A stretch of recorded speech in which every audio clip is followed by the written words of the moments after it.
Alors bonjour, je m'appelle Bernard Valiquette. Je suis photographe amateur. En fait, c'est une des passions que j'ai. Considérant que la photographie, c'est un regard qui est jeté sur ce qui nous entoure.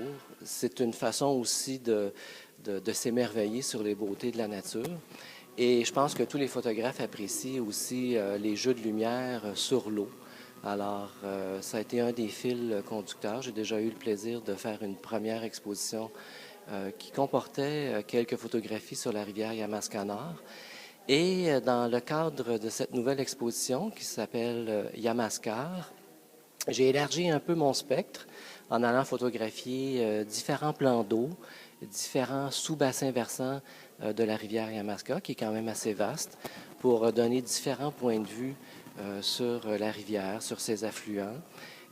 Cette rivière qui est malheureusement connue pour être la plus polluée dans le sud du Québec, qui déverse année après année quelques 300 000 tonnes de sédiments dans le lac Saint-Pierre sur le fleuve Saint-Laurent. Une situation qui doit tous nous préoccuper. Alors, c'est pourquoi j'ai décidé de la photographier davantage. Cette rivière, dans le fond, a beaucoup à nous dire, autant par ses beautés que ses détresses. J'ai beaucoup aimé la photographier à toutes sortes de périodes de l'année. Elle a à nous dire quand elle s'éveille, quand elle s'endort, davantage l'hiver. Elle nous attire, les êtres humains. On les photographie parce que les gens sont toujours attirés près des plans d'eau pour la nature qui l'entoure, pour le bruissement, pour le repos qu'elle nous procure quand on s'y assoit tout près. Donc, source d'émerveillement, source d'inquiétude aussi, parce que évidemment, elle subit beaucoup de pression, cette rivière, une pollution agricole. Elle est beaucoup chargée de phosphore qui la rend susceptible de développer des cyanobactéries. Les villes aussi lui envoient des surplus d'eau usée dans les moments de grandes crues, ce qui la charge encore davantage de toutes sortes de sédiments, de matières en suspension. Mais aussi cette rivière qui en quelque sorte coule en nous. Faut-il se le rappeler, on est constitué de quelque chose comme 65% d'eau nous-mêmes, les êtres humains, les êtres vivants. Alors, je pense que ça vaut la peine de porter ce regard à la fois accueillant cette beauté, mais parfois, par ma photographie, nous reflétant, nous envoyant le miroir de ses problèmes, de sa pollution, de ses détresses. Alors, c'est un peu le fil conducteur de cette exposition. En 2013, j'ai proposé à l'organisme de bassin versant d'organiser une exposition photo à l'occasion des discussions techniques, des débats autour des problématiques du bassin versant.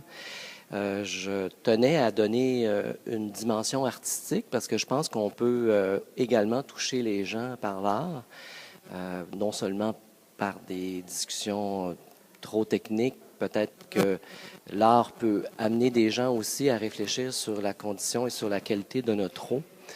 Alors, l'organisme de bassin versant m'a donc permis et aidé à monter cette exposition qui a commencé à circuler dans le bassin versant, offerte à différentes localités, puisque des grandes villes sont concernées, Saint-Hyacinthe, Granby, Cowansville, jusque dans la région de Sorel, là où se jette notre rivière, tout près de la rivière Saint-François.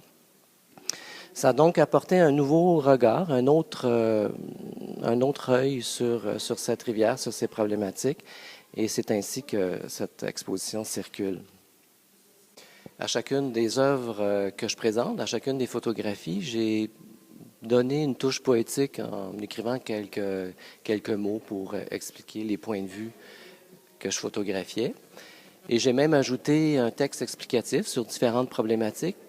Et je me suis donné aussi la peine de présenter les organismes environnementaux du bassin versant qui travaillent à toutes sortes d'actions pour améliorer la condition et la qualité de l'eau, que ce soit des organismes qui travaillent sur les milieux humides ou sur les bandes riveraines, toutes les pratiques, les bonnes pratiques agricoles, etc. Alors, allant un peu plus loin, je me suis dit, ben, impliquons les jeunes, ne restons pas dans un monde adulte en élaborant des grands discours et en présentant des œuvres d'artistes qui ont fait un bout de chemin, mais amenons les jeunes à parcourir la rivière, à la photographier à leur tour, donc à participer à cet effort de réflexion, ce qui a donné le concours Yamaskar, qui a été annoncé dans toutes les écoles du bassin versant, les écoles secondaires. Donc les adolescents ont pris la parole, ont pris leur appareil pour la photographier et ils se sont joints à moi pour offrir leur réflexion. Et je pense que ça vaut la peine non seulement d'écouter ces jeunes, mais à travers eux, écouter la rivière parler.